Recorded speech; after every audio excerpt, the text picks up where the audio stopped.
नमस्कार, जय हिंद, वंदे मातरम दोस्तों। मैं आशुतोष आपके अपने YouTube channel JMD exam crack पर आप सभी का बहुत बहुत स्वागत करता हूं। प्रश्न है, निम्नलिखित में से किसे वर्गीकी का पितामह कहा जाता है? तो वो किसे कहा जाता है? लीनियस को वर्गीकी का पितामह कहा जाता है। अगला प्रश्न है, द्विनाम पद्धति के प्रतिपादक हैं। द्विनाम पद्धति के प्रतिपादक हैं तो वो है लीनियस। कौन है? लीनियस। अगला प्रश्न है, वर्गीकरण का प्राकृतिक सिस्टम किस वनस्पति वैज्ञानिक ने प्रस्तुत किया था? तो किसने प्रस्तुत किया था वर्गीकरण का प्राकृतिक सिस्टम? तो वह करने वाला था कौन था? स्वीडिश था। कौन था? स्वीडिश।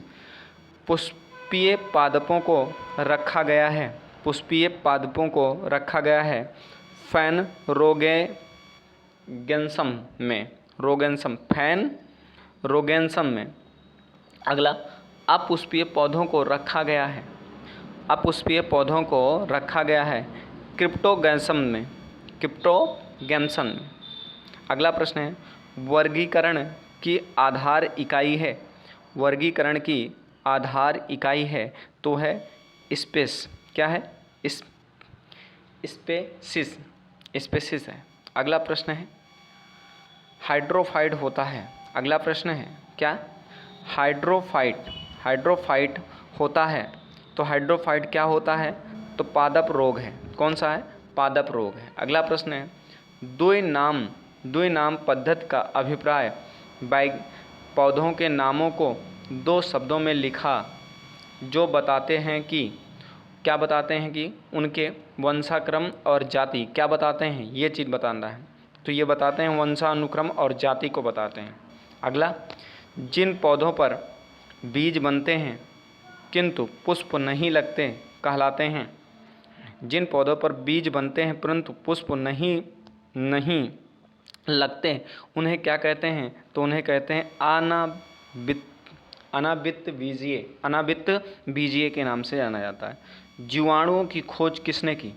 जीवाणुओं की खोज किसने की? तो जीवाणुओं की खोज करने वाला लुविन हॉक था। कौन था? Lewin hoc. ये बीबीएससी 2014 में पूछा गया प्रश्न है। आइए, अगर आपको प्रश्नों की सीरीज अच्छी लग रही हो तो चैनल को लाइक, सब्सक्राइब और शेयर करना मत भूलिएगा। प्रश्न है अगला, जीवाणुओं से संबंधित निम्नलिखित कथनों में से कौन सा कथन सही है? जीवाणुओं से संबंधित कथनों में कौन सा कथन सही है? तो जो कथन सही है वह अधिकांश जीवाणु विविध पोषी होते हैं किंतु कुछ स्वपोषी भी होते हैं। ये क्वेश्चन सही है। अगला प्रश्न है, जीवाणुओं को पौधा माना गया है क्योंकि जीवाणुओं को पौधा माना गया है क्योंकि इनमें कठोर कोशिका भित्ति पाई जाती है। इस कारण इनको क्या माना गया? पौधा माना गया है। आइए अगले प्रश्न की बात करते हैं, क्वेश्चन नंबर 13 के बारे में। जीवाणुविक कोशिकाओं में नहीं होता सूत्रकणिका। क्या? सूत्रकणिका। आइए क्वेश्चन नंबर 14 के बारे में बात करते हैं। आपको प्रश्नों की सीरीज कैसी लग रही है हमें कमेंट करके अवश्य बताएं। अगर प्रश्नों की सीरीज आपको अच्छी लग रही हो तो चैनल को लाइक, सब्सक्राइब और शेयर करना मत भूलिएगा। अगला प्रश्न है, जीवाणुओं की साधारण आकृति क्या होती है? जीवाणुओं की साधारण आकृति क्या होती है? तो ये होती है कौन सी? क्षण रूपी। कैसी होती है? क्षण रूपी होती है। अगला प्रश्न है, जो जीवाणु आकार में सबसे छोटे होते हैं कहलाते हैं। जो जीवाणु आकार में सबसे छोटे होते हैं वो क्या कहलाते हैं? गोल अणु कहलाते हैं। अगला प्रश्न है, एक गोल अणु कहलाता है तो वो क्या कहलाता है? कोकस। क्या कहलाता है? कोकस। अगला, एक सर्पिला जीवाणु को कहते हैं। एक सर्पिला जीवाणु को कहते हैं, क्या कहते हैं? स्पाइरलम कहते हैं।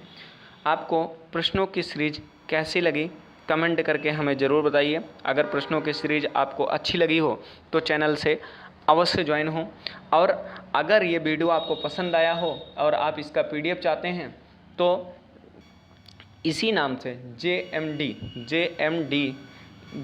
नाम से, JMD एग्ज़ाम क्रैक नाम से एक मेरा टेलीग्राम चैनल है।